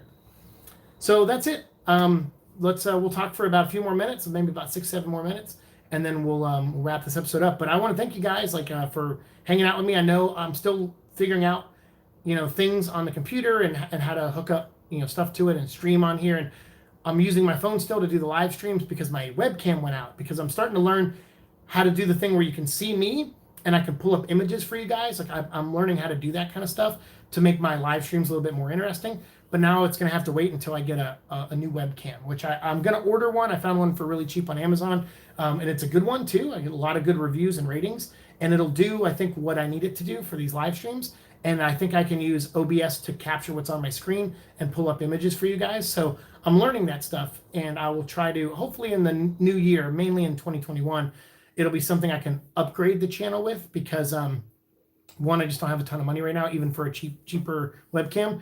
But two, when the Venom movie, when we start getting new information on that, I care more about making those streams more interesting visually. And so we'll get there. And then, that'll transfer over into making comic book streams more interesting too. But so I'm sorry I couldn't pop up these images and these covers to you guys, but all this information you can find, if you Google Marvel solicitations, January 2021 or December 2020, you'll see the covers to all these, and they're all up there. So I appreciate you guys hanging with me and still enjoying the content, hopefully. So Sentry is the Millennial Homelander. Dang it, I was hoping Sentry would be dead and gone in this new series. I hope so too. I was hoping that too. I just didn't expect him to show up. So when I saw this cover of Valkyrie's #2 and he's on the cover being saved by a Valkyrie and all these symbiotes are attacking him, I'm just like, what? Like, why is he there? You never know with Sentry. Remember when he jobbed Molecule Man? Yeah, I guess that's true. Be hilarious to see the writers do that. Yeah. Except Homelander on the TV show is far more interesting. I got to watch the second season of The Boys. I haven't seen it yet. I did watch the first season. I like the comic book a lot. Derek Robertson was the guy who used to pop into Golden Apple all the time when I worked there, because he was friends with the owner, Ryan. And so Derek is a really nice guy. And I've met him numerous times over the years as in Artist Alley and all that stuff. Like if I was in Artist Alley or if I was, just at Comic-Con as a fan, like met him a ton of times. And I have even a comic book back when he drew Wolverine in 2004, I think it was. They released a blank variant cover, and he drew. I bought it and brought it to him at a convention here in Orlando, I think even, and he drew on it. He drew Wolverine on it. So really nice guy. Jane Foster Valkyrie is saving Sentry. Dang it, I guess so. And that was when Molecule Man was weaker. If he was powerful in Secret Wars, he'd turn Sentry into a bag of Skittles. That's true too. Molecule Man was super. He was the main thing Doom was using to power everything. So yeah, yeah. Blame Apocalypse. He resurrected him. Did he? I don't know. I'm not reading X-Men. X-Men sucks. I read Powers of X or Powers of 10 and House of X, and then I read all the new 8 series that they started. I read like the first 3 issues of each, and I hate it. I think it's garbage. I think it's definitely my least favorite thing Hickman's ever done, because I liked his FF run, and I kind of like his Avengers run actually. As a non-Avengers, I'm not a big Avengers fan in the comics. I like Captain America, and that's about it. So I liked his run a little bit, but I did not at all like X-Men. I don't like it. So I don't have no idea what's going on in that book. Thanks, Dr. Doom. Is that like thanks, Obama? Thanks, Doom. Oh God, didn't even need to read any of the new X-Men books to realize they would be trash. Oh, I mean, I should have on the surface been like, oh, these books are gonna suck, but I was like, oh, I'm willing to give it a chance, and then I regret it, because that was money not well spent. Think he went and hid in the sun afterwards, probably. Speaking of symbiotes, that reminds me, will King in Black bring back the Ultimate Marvel Universe? I don't know if King in Black will, but I know the maker is doing that right now. He's in the Ultimate Universe, which I thought was destroyed, but he's in the Ultimate Universe now. In the last issue of Venom Beyond, he transported himself to that universe, and he sent Eddie to this universe with Codex. So we'll see. Hickman is overrated. He tries to do epic stories. He can never stick the landing. That's my biggest thing. His Avengers book didn't really end on a high note, but Secret Wars I thought was okay. There was enough in it that I was like, I kind of like this, but it was more of a guilty pleasure than anything. But yeah, I don't like his X-Men stuff at all. Sentry fights Null. No, Null's gonna beat everybody. No, I mean, like, Null's a Mary Sue or a Gary Stu or whatever you're gonna call him. He hasn't earned jack shit. He hasn't earned enough to be feared. Everything we know about him has been said. But characters in the Marvel Universe, like even ones that they're trying to retcon now that say they knew who Null was, like Silver Surfer and Wraith and stuff, like they're having to do it in a really convoluted way. And by the way, at the end of that Wraith book, that's the other Green Lantern reference. We talk about it in the Wraith episode, but I'll tell it here now just to conclude the Green Lantern stuff. At the end of the Wraith one-shot, they mention a god of light. They mention literally a white lantern that's going to come and meet Eddie at some point and is looking for Eddie Brock. because Wraith is like, I have to know who Eddie Brock is, and he teleports to Earth, and he's like, there's something coming for you, and he's like, yeah, I know, Null is coming. So what? Who are you, naked guy? And he's like, no, not Null. He's coming, yes, but the God of Light is coming for you specifically. And you're just like, great. So Eddie's just going to be like an anti-Null. He's going to be a White Lantern anti-Null. That's oh God. But yeah, I'm going to spend money. I'm going to buy King and Black 1 through 5, so I can at least review those, and Venom, the tie-in Venom issues on the story. But I'll probably buy the Gwenom one. I'll buy the Symbiote Spider-Man one, and I'll buy probably the Black Knight one-shot. But all of these I'm buying digitally, because my last announcement here, I no longer collect comic books physical. I do not. I will not pay these new absurd prices consistently for new comics.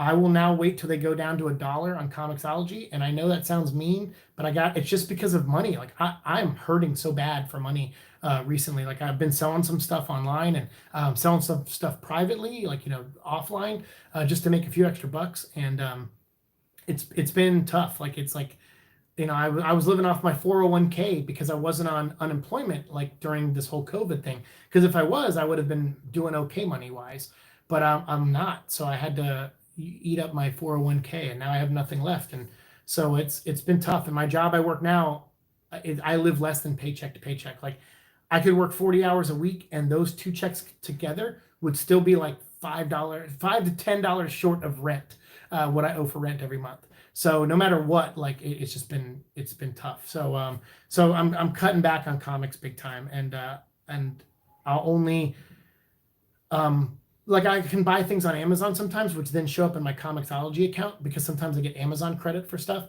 So it's like, that's why I don't mind buying stuff on Amazon or Comixology. But for the most part, I'm just going to wait for a lot of this stuff to go down to $1 on Comixology. So yeah, I'm just done collecting. I'm going to buy Spawn. I think I'm just going to get a subscription to it and have it come in the mail. But Spawn is the only book I will read in physical form from now on. It's $2.99. I can buy 2 covers because I like collecting the variants of Spawn. I'm not normally a variant guy, but I think what McFarlane and some of the other artists do are really great on the Spawn variants. I like the Chadwick Boseman one coming up is really cool. So I'll probably buy 2 Spawn issues every month, which will be $6, and that's it. That's the only comics I'll buy physically. And everything else I'll buy digitally when it's down to $1, except for King and Black. I'll buy a couple of these when they're full price, just so I can talk about them here on the show. But yeah, I'm done. Like comic books they've lost me as a fan. A lot of these fanfic stories that people are writing are just kind of garbagey. I'll keep reading Nick Spencer's stuff and Daredevil in Comixology when it goes to graphic novel and when they go on sale. But that's just because of money. It's not because I don't want to support these guys. It's not that I don't want to support comic stores. It's just that's how much I got to think about. And actually, after the Venom toys come out, the current ones coming up, I traded in a bunch of games at GameStop to get credit, and I'm putting those towards the Venom toys, some of them. So after those come in and I have them, that's it. That's it for toys for the rest of the year. I'm not buying collectibles, anything for the rest of the year. I might put a couple things on like a wish list for Christmas, like if my mom wants to get me a couple things, but otherwise I'm not buying myself anything else. So it's just money. That's all it really is. It's a hard choice to make. But comics made it a little bit easier. A lot of comics lately have sucked, especially at DC. I really tried to support them while they were leaving Diamond and doing all these other things, but Death Metal has lost me. I'm so bored of that book now. It sucks so bad. All the tie-ins are awful. So I dropped that book. I dropped Batman because I thought Joker War was a terrible story. I think a lot of people liked it, but I did not at all. And now they're doing this thing where like Batman is broke and he's like, I don't know, he's like got a different costume, and then they're going to do Future State. I'm like, I'm done. Like I'll come, whatever they do after Future State, if it looks interesting, I'll jump back into DC. But up until then, up until March of next year, I'm not buying any DC stuff anymore. So yeah, I mean, I'm left with just Spawn, which is fine because I love Spawn. Oh, am I seeing? Oh, it turned off. Okay, sorry for the blue screen. It'll shut off here in a second. So that's it. I appreciate you guys being here. I probably would have looked OP as well. It could have been Bendis the Superman just broke me. I hate that book. I really do hate that book. God, I stopped reading it after he revealed his secret identity. I stayed on. I dropped Action Comics, but I stayed on to Superman for like 4 more issues, and I was like, why did I waste so much money? But yeah, that would have been more accurate and scary. Yeah, writhing appendages, multitudes of eyes, teeth, and tongues appearing and disappearing at random. It's pretty creepy. That would have been cool for the look of Clintar or something. That would have looked cool. Well, who knows? Maybe we'll see what Clintar looks like in the movies, and maybe it'll look way more visually interesting than just a desert planet. How boring is that? I love death metal, especially speed metal. Speed metal I didn't read. That was the one tie-in I was looking most forward to. I liked the first issue of death metal as a guilty pleasure. I was like, oh, this is wacky and silly. Okay, cool. And then the second issue, I'm like, all right, they got in the Batman, Wonder Woman, Superman robot by Toyman or whatever, Toymaker or whatever his name is. I'm like, okay, that's neat. But then by issue 3, it started to lose me. The tie-ins I just thought were a waste of money. And then speed metal I didn't read, but I was wanting to. It looked the most interesting out of all the tie-ins. But I just give up, because now the books are like $5.99 each, and I heard DC's even going up more in price because of now they've dropped UCB or whatever their that's Upright Citizens Brigade, they've dropped one of their distributors and they're just using Lunar now, and I think that's going to affect shipping prices and all these other things. So I wish them luck, but until they do better stories, it's hard to support them. So I'm out of it on death metal. And I'm out of it on Batman with Tinian and stuff. And actually, even Tomasi's Batman run, it's been okay-ish, but even that's kind of lost me a little bit. I don't know if his heart's in that book, because I think his heart was in Superman. And I agree. I think him and Jurgens, if they had more stories to tell, they should have stayed on Superman. I don't know if they did. Maybe they wanted to leave. I have no idea, but it didn't feel like it. It didn't feel like they wanted to leave.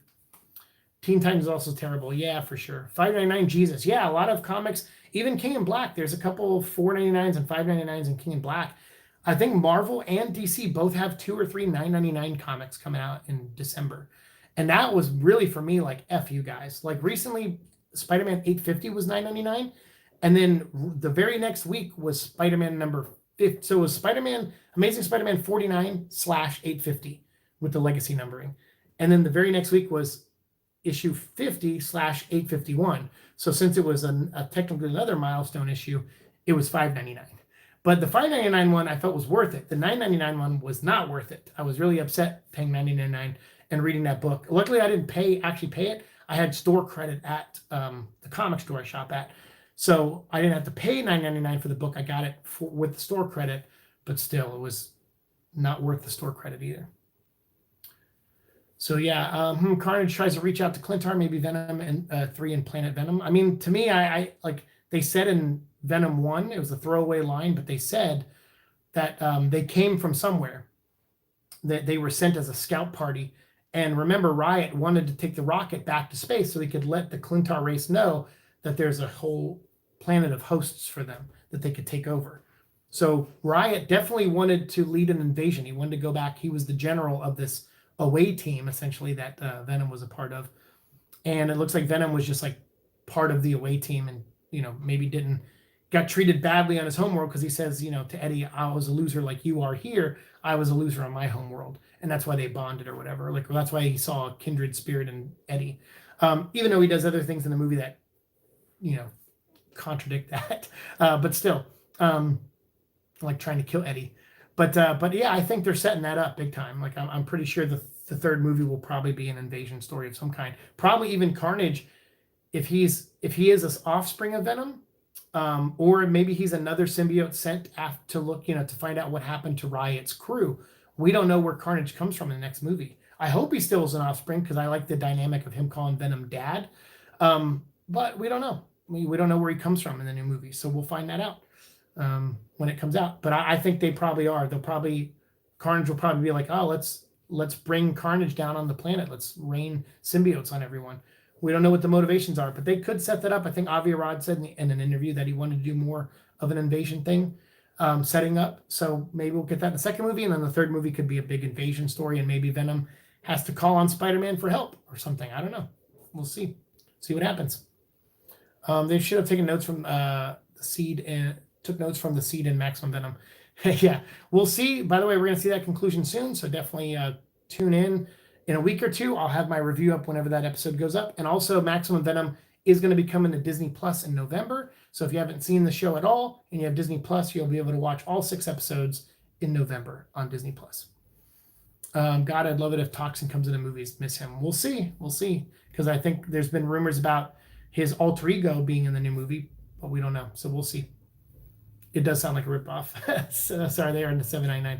Marvel Tales. Yeah, this Marvel Tales has a no book coming out, and it's $7.99. And they're basically, I don't mind some of the Marvel Tales books because I have the Ghost Rider one and a Venom one and stuff. They're not bad because they reprint classic books that are actually good. And I'm like, hey, I remember when comics were good. I don't mind paying $8 for 3 good Venom comics. But the no ones, they're just reprinting like Venom #3 from Donny Cates's run, and then like Silver Surfer Black issue and something else. It's like, I'm like, these are all current books. Like, what a dumb thing to do Marvel Tales on. So they're just cashing in. They're gonna put the King in Black name on everything, and that's what makes me afraid that the tie-ins are gonna be garbage. Because the Union and Atlantis Attacks and Namor, I'm like, are those necessary? I don't think so. Return of the Valkyries? That makes a little bit more sense because they're trying to tie in Thor's background into Venom's. Like they're trying to tie Null into that mythology somehow, which I think is a mistake. But someone said it best. They said, oh, now that you don't have to be worthy to lift Mjolnir, Eddie's probably going to lift Mjolnir and fight Null with it or something. And I'm just like, I don't care. Like, I don't care. Yeah, it is hysterical that he's getting a Marvel Tales. I remember when comics were good, true but sad. I mean, yeah, I spend a lot of my times reading older comics now, and I love it. Like right now we're reading the Flash Thompson stuff, and I'm like, hey, this is actually pretty good. Like it's not a waste of my time. So tomorrow I will have Circle of 4 go up in the afternoon probably, and then I'll have my Venom Wraith / Good Son video go up tomorrow afternoon. And then on Thursday I'll try to get one more Venom vlog up for you guys before I go to start working again. But basically, just right now with my work schedule and how tired I get and how much it takes out of me to, at this job physically, I think Tuesday, Wednesdays, and Thursdays are going to be the only days I post videos. That's why I changed my banner on my channel to say Venom Vlog 3 videos a week, tune in, tongue out. And then on my gaming channel, 5 videos a week. And that's just because I try to at least live stream once a week over there. And then I'll throw up old videos that I haven't put up on that channel before, or some that I have that I'm re-uploading. I can pump a bunch of those out. So like this week I posted some Halo stuff. Next week I'm going to post my Deadpool playthroughs that used to be on this channel, but they aren't anymore. I deleted, if you go back and look through my channel, I deleted a lot of stuff. I streamlined the channel. I did a poll recently, and a lot of you guys voted to have my channel focus just on Venom. And so I want to honor that, and that seems to be where the clicks are anyway, and where most of the attention is. So some of the interviews I've done, like this, like the Alan Wake interview I did with Philip Van, and then also like the interview I did with the Transformer writers like Tyler Blazinski, and also Transformer artists like Livio Ramondelli. I renumbered them as Seek and Destroy vlog episodes. So now there are 97 Seek and Destroy vlog episodes. So we'll be coming up on episode 100 pretty soon of Seek and Destroy. Again, because we actually did a 100 episode before, but then I deleted a bunch because of COPPA, because of the rules of COPPA. So that reduced our numbers back down to like 50 or something. So now we've been building it back up. So the only 2 shows that exist on here, my main shows are Venom Vlog, and then every once in a while I'll do a Seek and Destroy vlog. But then I'll also still do the Parasite podcast, and then I'll also still do live Venom Vlog Live, which is what this is. So pretty much Venom stuff, full on out, and I'm okay with that. So I have 2 setups in my room. When I fix the lighting back there, it'll be a little bit better. You'll be able to see the Venom stuff a little bit better because I'll have lights over here that'll kind of reflect back there. But I'll have a Venom background here, and then on this side is Resident Evil and Halo. So when I sit on this couch behind me and the webcam from PS4 is aimed this way, you see a Resident Evil Halo background for my gaming channel. So those are my 2 channels. This is the 2 things I'm doing now, and hopefully you guys enjoy all the content we do moving forward from here on out. Hey, what's up, Comic Boys? How's it going? Same mostly with him intricating with Flash. I liked Eddie's time as Toxin. Yeah, I'm about to read that story because I just finished Circle of 4, so I'm going to reread the Eddie hunting down symbiote storyline, and we're going to be talking about that probably next week. Because my goal is to wrap up all the Flash Thompson stuff, not the cartoon. I know we still got to talk about Ultimate Spider-Man cartoon. We'll do that next season, most likely. But this season, I'm just trying to get through all the Flash Thompson stuff before episode 600. Because once we get to episode 600, it'll be closer to the end of the year. And I want that to shift into talking about the Ultimate Spider-Man cartoon. We'll talk about that. We'll talk about Peter Parker's time as the symbiote. We'll talk about Mike Costa's run. Because when we started this show, it was near the end of Mike Costa's run, and the only review I did was for the Nativity and First Host. So there's still all the stuff that leads up to it, like Venom Inc. and all that stuff. So we'll cover all that. And then after that, we're 100% done with Venom comics in mainstream 616 universe. And then from there, we'll probably go into multiverse stuff, like, like the manga Spider-Man and Bizarrenage. I think we did Amalgam already, so maybe we won't do that one. But yeah, there's a lot of multiverse stuff that we haven't talked about with Venom, and we'll probably dive into some of that. But for the most part, I just wanted to do 616 stuff. So after the Venom 2 movie comes out, we'll be probably around episode 666, around the time the movie comes out, if I plan this correctly. But once we get to episode 750, that'll be after the movies come out, after the DVDs are released and Blu-rays are released. And we'll be caught up on all the comic books, even current ones by then, and a lot of the multiverse stuff. So, that's when I'm going to probably start diving more into Spider-Man stuff on Venom Vlog and Sinister Six stuff, because hopefully by that time we'll be getting Venom 3 movie news, and hopefully we'll be getting Sinister Six news, and maybe we'll know if Venom's going to be a part of that, or Carnage, or whatever. So it'll allow us to do more of that. And there's also a Carnage series by Jerry Conway we got to get to, and Minimum Carnage, which is coming up, and Superior Carnage. So we still have some more stuff for Carnage weeks as well. So we'll get into all that. And I'm also going to do stuff where it's like the women of the Sony universe of Marvel characters. We'll get into that stuff too. We're going to talk about Spider-Gwen a little bit, Spider-Woman, Jessica Drew, Silk. We're going to do like a week of different, like Madam Web, all these characters that might get Spider-Man movies, spin-off movies, or like Silk got a TV show apparently. So we're going to talk about all that coming up at some point next season as well. Axis Carnage, we've done Axis Carnage. So where have you been, mofo? We already did Axis Carnage. We only have Minimum Carnage left, Superior Carnage, and I guess the Mayday Parker Carnage appearances, but that's multiverse stuff. So we'll talk about that when we do multiverse stuff. And then the Carnage Jerry Conway stuff. But now we did Axis Carnage, bruh. Yeah, we've covered a lot on the show. It's funny. Someone the other day was like, hey, you should talk about this on the show. And I'm like, did it? Even Eddie's Mullet was funny. I think one time he was like, oh, you should do what was it, Planet of the Symbiotes or Lethal Protector? I can't remember. You were like, you should do this. And I'm like, oh, that was like the 10th episode of the show. So yeah, I mean, we've covered a lot of stuff in our 570 plus episodes of Venom Vlog. And, I couldn't have done it without you guys. So it's been fun. And I appreciate you guys being here for the live stream. And we'll get into Superior Carnage. I haven't read that yet, but I do have the Funko Pop of Carla. So I at least know she exists, but I've never read Superior Carnage. So, but Minimum Carnage I have. So we'll get into that. I'm excited to get into that and talk about that soon, because that brings in one of my favorite characters, which is Scarlet Spider, the Kane version. Although I love the Ben Reilly version too, the Kane version. And I think at some point on the Venom Vlog, even though it's not really Venom related, but Venom does have 2 appearances in it, which we've already covered. Venom, what was it? The Exile Returns, and Venom Planet of the Symbiotes. There's a part of me that really wants to review and discuss the entire Clone Saga. I've been wanting to do it for a while. I wanted to do it on Patreon. I've wanted to do it so many times. So maybe at some point when we run out of stories to talk about, maybe we'll talk about Clone Saga, because I have a guilty pleasure love for the Clone Saga. Scorn, yes, Scorn. Yeah, you should cover something I commented on. Yeah, that's right. You said you should cover this. And then we went back and looked, and you left a comment on the video, and we were like, oh, like not only did you like, but that's how it is. I forget sometimes. So that's why there is an extra playlist. If you go through my playlist, you'll see Seek and Destroy, Parasite Podcast, Venom Vlog Live, and Venom Vlog per season. And each season you'll see 150 episodes. Season 1, 2, and 3 have 150 episodes. Right now we're on 121 episodes of season 4. And there's also another playlist called Venom's History and Comics. And so every comic book we ever discussed is in that playlist in chronological order of events. So if you ever want to just see our videos where we cover comic book news or comic book stories of Venom, you can go to that playlist. There's 174 videos in it right now, and there will be more coming up very, very soon. So yeah. Do I have a favorite episode of what? Or are you talking to somebody else? The Clone Saga should give you more than 5 years of content. Yeah, I know. I'd have to come up with a show called The Clone Vlog. Because, yeah, it would. It would be a lot of content. Well, that's if I did each individual issue, which I don't know if I would do that.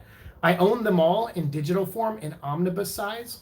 So I think it's like 5 omnibuses for the Clone Saga, plus the original Clone Saga, which would make 6 omnibuses, and then 6 6 of Ben Reilly. So it's 12 omnibuses. So that's, if I did 12 episodes, one on each omnibus, we could fly through it. But that's still a lot of reading. So I don't know. Let's see. That's like a full-time job right there, do the Clone Saga. It's so long and it's unnecessary. But then the Clone Saga, I could then go into the Kane Scarlet Spider series by Christos Gage, which is amazing. And then I could also go into the Scarlet Spider series recently by Peter David, which is not so great, and then talk about Clone Conspiracy. But I got Ben Reilly, Spider-Man, or Scarlet Spider. I got him on Marvel Future Fight today. And they gave me a free level 6, so I gave it to him. And they gave me a free tier 2, so I gave it to him. So I already have a tier 2 Scarlet Spider, so I'm very happy. And I bought Morbius today. I spent the $10 on the biometrics and got Morbius. So I want to do a video coming up where I discuss Morbius and I play a couple levels as him in the game and use that as footage for Morbius movie news. So we'll see. Maybe I'll do that. What's your favorite episode of the Venom vlog you've made? Oh, dang. I really liked going to the set of Venom 2. I'll be honest with you. That was a lot of fun. Meeting Tom Hardy in season 2 of Venom vlog. I met Tom Hardy I watched Venom, the movie, with Tom Hardy sitting right behind us at a screening. That was a fun episode to make. The Venom vlog episode where I went to the DVD Blu-ray release party for Venom, where I met Todd McFarlane for the 100th time that I've met him, but got to hang out with him, and he did an intro for me for the Spawn show that I still never really made. That was a fun episode, a great time. Anything that got me to leave the house, because I'm an introvert and staying inside is better for me health-wise. So anytime I venture out to do a Venom vlog episode, those are very fun because I know the challenge it takes to make an episode like that, but then look at the results. Like, those are some of my most viewed videos. Actually, I think my most viewed Venom vlog episode is actually the one where I talk about the bootlace worm. I think that has over like 7,000 views or 5,000 views or something like that. I think that's my most viewed video where I talk about the real life symbiote worm thing I don't know. That had a lot of views. It has a lot of downvotes though too. I think there's more downvotes than upvotes, which is really funny to me. I'm like, what did I say in that video that people hated? But it counts as engagement. So that video really, anytime I get recommended on another YouTuber's channel, it's because of that video. So I owe a lot to that video actually. But a lot of my favorite episodes too are also these live ones that we've been doing for the past like 8 months, where I get to talk to you guys, and also Parasite Podcast, where I get to bring some of you who have commented on numerous videos, bring you on and talk. Like Eddie's Mullet and I did a 2-part Venom episode where we talked about all the similarities between Donny Cates' run and other comics. Now it seems like we have to make another one where we talk about his similarities between him and Green Lantern, Jeff Johns' Green Lantern, which although this video kind of counts as that, so maybe we won't now. Sorry, Eddie. But then there's also the interviews where I did with the guys who worked on the Maximum Venom cartoon and Ben Pronsky. And it's been great. My goodbye episode when I left California and Golden Apple threw me a goodbye party. Like I've had a blast making this show, and there's so many good episodes and so many things that I'm so happy to still have the memories of. And that's what keeps me going. Like, it's easy to burn out on these characters. That's why I like doing Transform episodes and other things. But when people say, dude, my favorite content you make is Venom, like, just keep making the Venom stuff, I'm like, okay, that's fine with me. Like, I do get burnt out on it sometimes, but if I ever do, I just take a break, and you guys are pretty cool about it. And I come back and I take like a week off, 2 weeks off, and then I come back and go and I'm recharged, and I'm like, let's do it. Let's dive into it. But the main thing is time. Sometimes I just don't have time to read a bunch of comics and then discuss them. I used to make time to do that, but now, like, with my health, like post my last surgery in February, I have been winded and fatigued a lot more lately. So it does. When I'm in bed, sitting there staring at a screen, it makes my head hurt sometimes. So I try not to do it as much anymore. So that's why it takes a long time to get through this Flash Thompson run. Even though I'm loving it, it just to sit and read it. I read Circle of 4 in 3 increments the first time, and then I had to breeze through it again before I made my video this morning. I had to flip through it again last night. So yeah, it's been tough on that level, but it's not like real hard. It's a first world problem for sure. But I'm getting through it, and once I get to the Cullen Bunn stuff, we'll probably cover that whole run in 2 episodes. I'll probably just make 2 really long 30 to 40-minute episodes because I have the physical copy, so I don't have to edit in all the images and screen grab all the images. I can just hold up pages, and I'd much rather do that because it's a little lazy, I know, but I need to get through some of this too, so we can get into next season. So when we get to the Cullen Bunn stuff, it'll get a lot easier. Yeah, start with Rebirth and Sinestro Corps War. Start with Rebirth and then read No Fear and Revenge of the Green Lanterns. Like, read the whole thing in order. It's fantastic. I understand burnout, though. That never happens to me with Carnage. I know it doesn't, Jazz Carnage. You and that character are too similar. That's why. I read a lot of Agent Venom issues, still memorize them. The Agent Venom stuff has been fun with Flash. I really have been enjoying it. Right now, he's in Vegas and he's been drinking and he broke up with Betty Brant. And now we're going to see the outcome of that. Because now he's been accepted back. The Avengers like him again and Captain America likes him and he just saved Las Vegas. So all that will go up in episodes that'll go up tomorrow. And we'll go from there into the Eddie Brock stuff and the Savage 6 stuff. And then we'll get into Cullen Bunn's run after that. So we'll get there very, very soon. And Rick Remender's, he did 3 arcs of Agent Venom on Secret Avengers. So those will probably be either 3 separate episodes or I'll do 1 long episode on those. So we'll see. Because again, I'm trying to get through episodes so we can kind of wrap up. This whole season was supposed to be Flash Thompson focused, and I fell behind on a lot of Flash Thompson stuff. So I want to honor that and make season 4 Flash Thompson season, kind of the way season 2 was Matt Gargan season. So I want to do that here with this. And the next season will be more Peter Parker and Cletus Cassidy focused for the most part, with some Venom in there for sure, the Mike Costa stuff, but it'll be more Peter Parker and Carnage focused next season, which is perfect for, now that we have Carnage, going to get him live on the, live action Carnage, and then we're going to have Venom possibly crossing over with Spider-Man at some point. So yes, and yes, Venom or Flash does have the Hellmark now. He just got it from Mephisto, along with Red Hulk and X-23, I think, got it too. They have the same mark that Damian Hellstrom has. So that's where I left off. So I'll be finding out what happens from that later on for sure. So again, that's it. I talked way too long. It's 9:30. I got to go. So thank you guys for watching the show. As always, like, share, subscribe, all that fun stuff. And I'll have some Venom vlogs up for you guys tomorrow for sure. So thank you guys. I will see you in the future. Peace.